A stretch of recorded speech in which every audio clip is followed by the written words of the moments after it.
Morning students, आज जो हमारा motion in straight line chapter शुरू कर रखा था हमने, उसमें हम बात करते हैं वेलोसिटी की। वेलोसिटी की भी क्या, हम एक ग्राफिकल रिप्रेजेंटेशन के द्वारा वेलोसिटी को कैसे रिप्रेजेंट कर सकते हैं। Velocity bye displacement time graph. Displacement time graph का स्लोप ऑफ डिस्प्लेसमेंट ग्राफ कैसे निकाला जाता है। Height of graph is divided by base of graph. Height of graph and divided by base of graph. इसमें क्या बताया गया है, हमने एक टाइम और डिस्प्लेसमेंट का ग्राफ लिया, ग्राफ का स्ट्रेट लाइन ग्राफ लिया और उसमें पॉइंट कर दिया ए बी सी डी और ओ।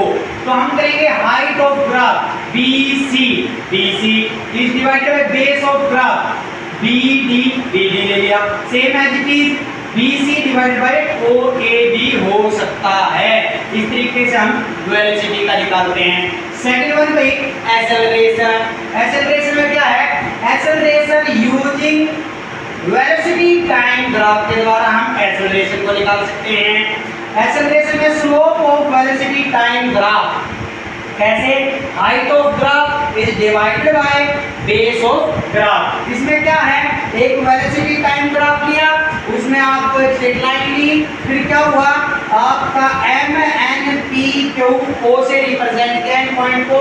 तो हाइट ऑफ ग्राफ में N P is the height is divided by Q N and N P is divided by O N D कह सकते हैं। Finally displacement. डिस्प्लेसमेंट को कैसे रिप्रेजेंट करेंगे on the graph, displacement by velocity time graph. Displacement भी velocity time graph के द्वारा ही represent की जा सकती है, फाइंड आउट की जा सकती है। जैसे दिया गया है इस तरफ टाइम, इस तरफ वेलोसिटी।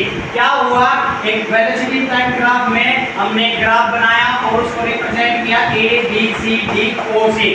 तो क्या हुआ, area under the graph, area under the, ये ग्राफ है, इसका अंडर द ग्राफ ये जितना भी पोर्शन आया इसका एरिया कितना आया, एरिया ऑफ ट्रेपेजियम। ट्रेपेजियम कौन सा, O A C D, O A C D trapezium का एरिया, वो किसका प्लस है, area of D B C and rectangular area of D B A O, O B D B कह सकते हैं, O A B D B कह सकते हैं और O A B D B कह सकते हैं।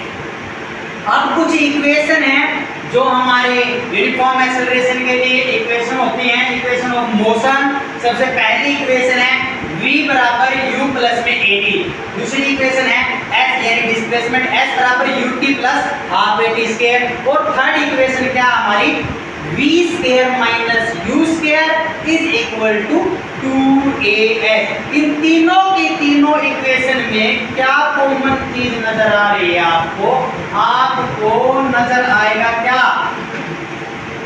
इनिशियल वेलोसिटी और एक्सेलरेशन तीनों में नजर आएगा। ध्यान से देखने पर इनिशियल वेलोसिटी और एक्सेलरेशन।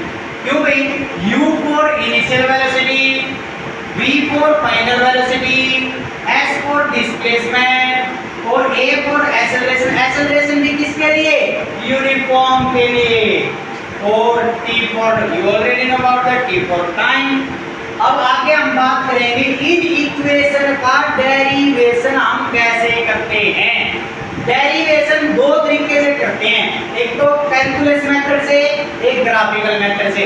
कैलकुलेशन में भी हम दो तरीके से करते हैं, कैलकुलस में भी, एक इंटीग्रेशन के द्वारा, एक डिफरेंशिएशन के द्वारा। एक इंटीग्रेशन के द्वारा और एक डिफरेंशिएशन के द्वारा। अब कुछ नोट डाउन करने की बात है, जो कंडीशन अप्लाई होती है जहां पर वेलोसिटी इनिशियल और फाइनल वेलोसिटी क्या रहती है।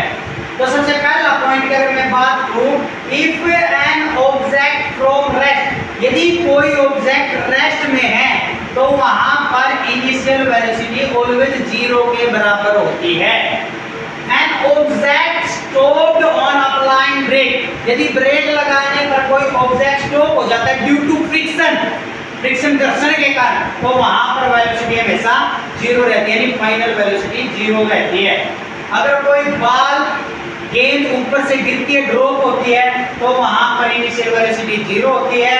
कोई बॉल फेंकी जाए वर्टिकली अपवर्ड डायरेक्शन में, जैसे मैं मारकर फेंक रहा हूं अपवर्ड डायरेक्शन में, तो vertically upward, then the at maximum height पे उसकी वेलोसिटी एंड फाइनल वेलोसिटी 0 रहेगी।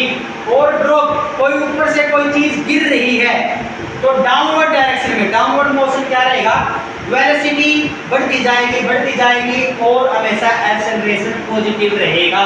लेकिन अपवर्ड मोशन, ऊपर की तरफ अगर कोई चीज फेंकते हैं तो वेलोसिटी डिक्रीज होती जाती है और एक्सेलरेशन हमेशा नेगेटिव रहता है। ये नोट डाउन करने की चीजें थी जो आपके सिलेबस में इनिशियल वेलोसिटी और फाइनल वेलोसिटी को बताएगी। ठीक है।